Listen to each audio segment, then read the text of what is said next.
কেউ কথা রাখেনি। ৩৩ বছর কাটলো, কেউ কথা রাখেনি। ছেলেবেলায় এক বষ্টমী তার আগমনী গান হঠাৎ থামিয়ে বলেছিল, শুক্লা দ্বাদশীর দিন অন্তরাটুকু শুনিয়ে যাবে।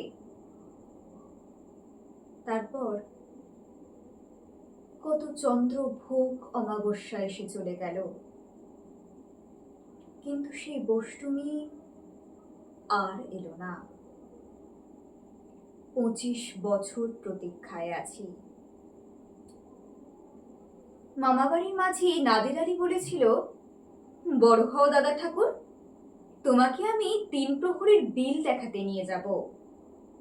সেখানে পদ্ম ফুলের মাথায় সাপ আর ভ্রমর খেলা করে। নাদের আলী, আমি আর কত বড় হব? আমার মাথা এই ঘরের ছাদ ফুঁড়ে আকাশ স্পর্শ করলে তারপর তুমি আমায় ৩ প্রহরের বিল দেখাবে? একটাও রয়্যাল গুলি কিনতে পারিনি কখনো। লাঠি লজেন্স দেখিয়ে দেখিয়ে চুষেছে লস্কর বাড়ির ছেলেরা। ভিখারির মতন চৌধুরীদের গেটে দাঁড়িয়ে দেখেছি ভিতরে রাস উৎসব। অবিরল রঙের ধারার মধ্যে সুবর্ণ কঙ্কন পরা ফর্সা রমণীরা কত রকম আমোদে হেসেছে। আমার দিকে তারা ফিরেও চায়নি। বাবা আমার কাজ ছুঁয়ে বলেছিলেন, দেখিস একদিন আমরাও।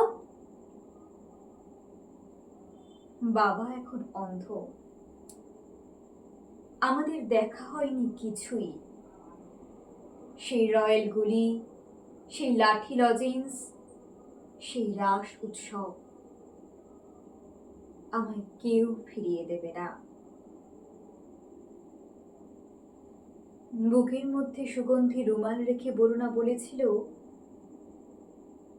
যেদিন আমায় সত্যিকারের ভালোবাসবে সেদিন আমার বুকেও এরকম আতরের গন্ধ হবে।